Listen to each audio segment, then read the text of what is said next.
Honda's NT1100 DCT is a cossetting, effortless mile-muncher, while the Kawasaki Ninja 1100 SX delivers a spicier, more character-filled experience. One prioritizes comfort and value, the other performance and excitement. Which long-distance companion suits your riding style? The NT1100 DCT is powered by a 1084cc liquid-cooled unicam parallel twin engine producing 102 horsepower. Borrowed and retuned from the Africa Twin's acclaimed power plant, the engine was revised in 2025 to deliver 7% more low and mid-range torque without sacrificing peak output, making it feel muscular and tractable in nearly every real-world situation. From city crawls to motorway blasts, the twin pulls with confidence and composure. The Kawasaki Ninja 1100 SX is powered by a 1099cc liquid-cooled inline 4-cylinder engine. Based on the well-loved Ninja 1000 SX platform, Kawasaki increased displacement and tuned it specifically for stronger low to mid RPM response while preserving the high RPM excitement that defines inline 4s. It produces significantly more top-end thrust and delivers 113 Newton-meters of torque at 7,600 RPM, with an estimated top speed approaching 250 kilometers per hour. The Kawasaki has an advantage in engine configuration, torque, and power. However, Honda's twin offers a smooth, tractable delivery suitable for real-world touring speeds. Honda's NT1100 DCT offers Honda's 6th-generation 6-speed dual-clutch transmission, which most NT1100 buyers in Europe select over the manual variant. The DCT was updated for 2025 for improved low-speed performance and integrates with a 6-axis IMU for cornering-aware gear shifts. Riders can select between automatic drive mode, sport automatic mode, or 6-speed manual paddle control. This transmission aims to offer seamless operation and reduced rider fatigue on extended journeys compared to conventional gearboxes. The Kawasaki counters with the Kawasaki Quickshifter, a dual-direction quickshifter that allows clutchless up and down shifts. For 2026, the Kawasaki Quickshifter has been improved to operate from a lower minimum RPM, making slower speed shifts smoother and more natural. It is an excellent piece of kit, but it is still a manual gearbox at heart, requiring clutch use at low speeds and full rider engagement at all times. In terms of transmission technology, Honda introduces distinct features compared to Kawasaki. Both bikes offer comprehensive electronics suites for their price. Honda gives the NT1100 DCT a 6-axis IMU with cornering ABS, Honda selectable torque control with 3 levels plus off, rear lift control, and wheelie control. There are 5 riding modes: Tour, Urban, Rain, and 2 user configurable. Throttle-by-wire is standard. The electronics package feels cohesive and mature. Kawasaki's electronics package on the Ninja 1100 SX is equally modern. It features the Kawasaki Intelligent Anti-Lock Brake System, Kawasaki Traction Control, Kawasaki Cornering Management Function, Power Mode Selection, and integrated riding modes. Electronic cruise control is standard, unlike Honda, which notably omits it. The SE version additionally features Brembo M4.32 brake calipers, Brembo master cylinder, and braided steel lines, along with an Öhlins S46 rear shock.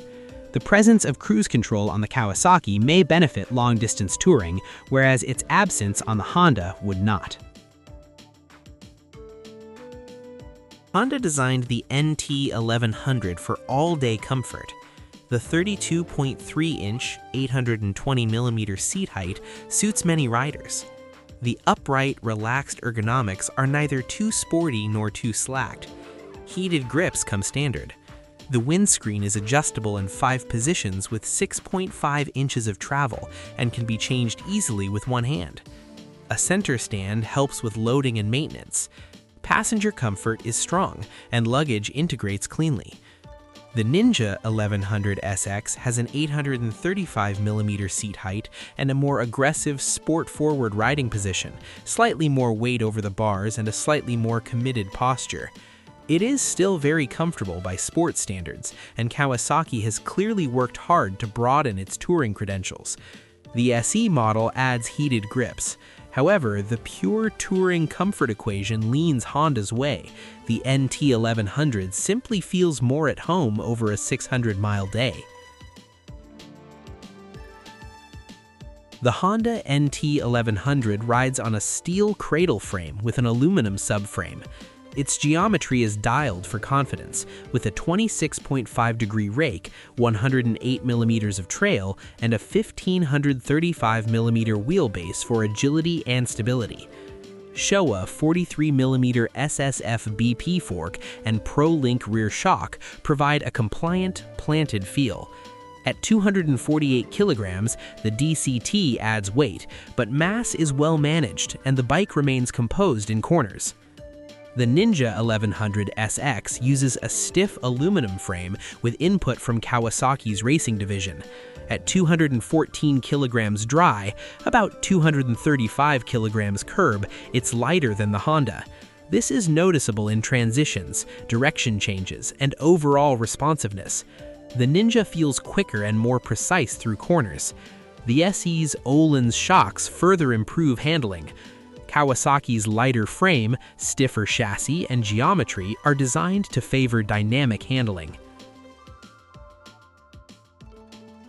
Honda fits the NT1100 DCT with dual 310mm floating front discs gripped by radial 4-piston calipers and a 256mm rear disc.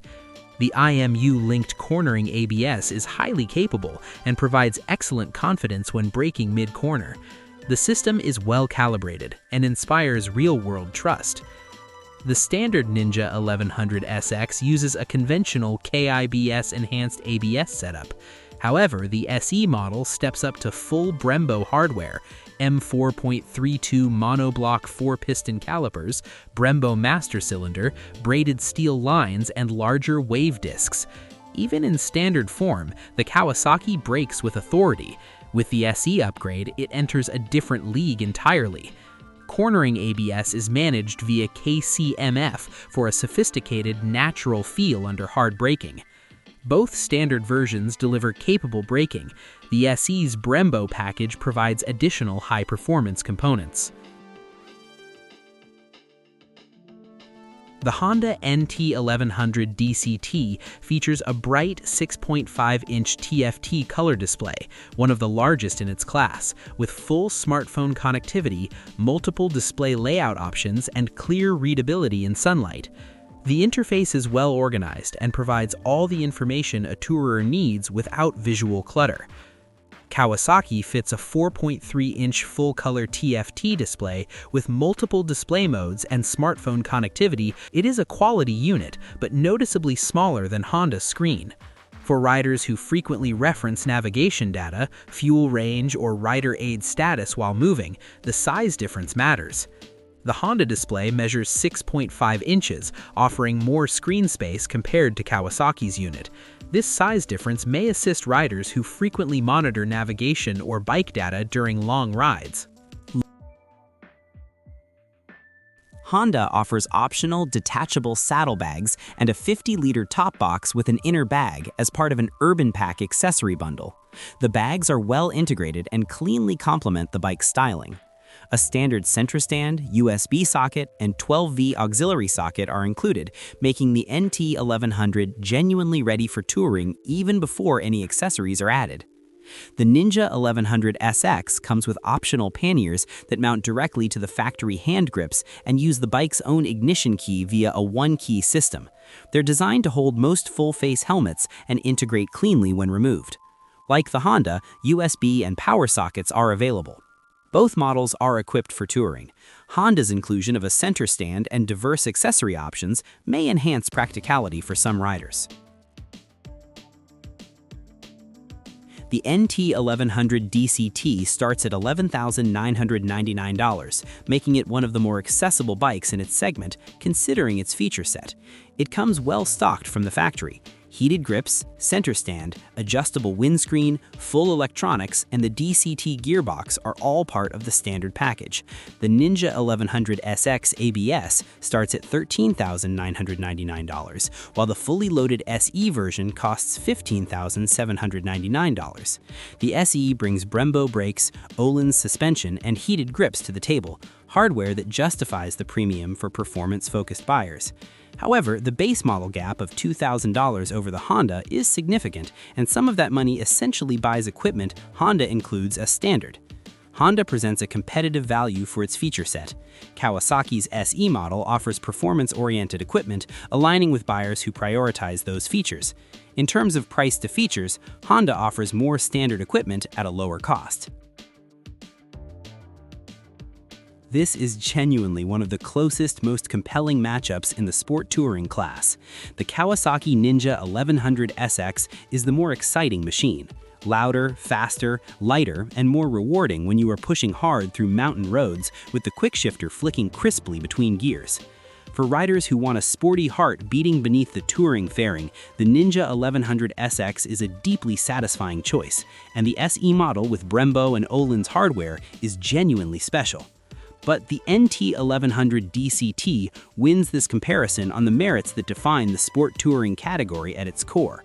It is more affordable by a meaningful margin. It delivers one of the most sophisticated gearboxes available on any production motorcycle, a DCT so good that 2/3 of buyers choose it over the manual. It has a bigger, more useful display, it comes more generously equipped as standard, and it offers the kind of effortless, unhurried competence that makes a 600-mile day feel like a joy rather than an endurance test.